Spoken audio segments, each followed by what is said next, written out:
ఇవాల్టి నుంచే పార్లమెంట్ వర్షాకాల సమావేశాలు. అయితే సమావేశాలకు ముందే అధికార విపక్ష నేతల మధ్య మాటల యుద్ధం మొదలైంది.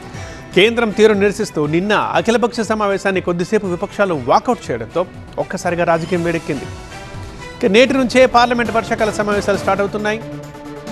ఆగస్టు 13 వరకు ఇవి జరుగుతాయి. ఇవాళ సభ ముందుకు పలు కీలక బిల్లులు రాబోతున్నాయి.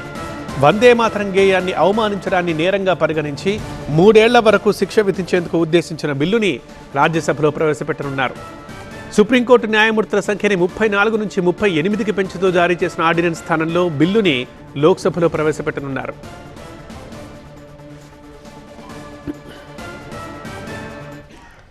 గత ఏప్రిల్లో జరిగిన 3 రోజుల ప్రత్యేక పార్లమెంటు సమావేశాల్లో 3/2 మెజారిటీ లభించక వీగిపోయిన 131వ రాజ్యాంగ సవరణ బిల్లుని ఈసారి ఎలాగైనా పాస్ చేయించాలని మోదీ సర్కార్ పట్టుదలతో ఉంది.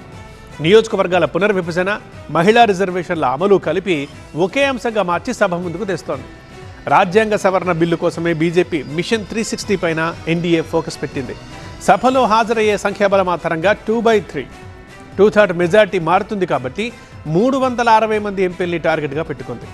ప్రస్తుతం మారుతున్న రాజకీయ సమీకరణాలు తమకు అనుకూలంగా ఉన్నాయని భావిస్తోంది భారతీయ జనతా పార్టీ.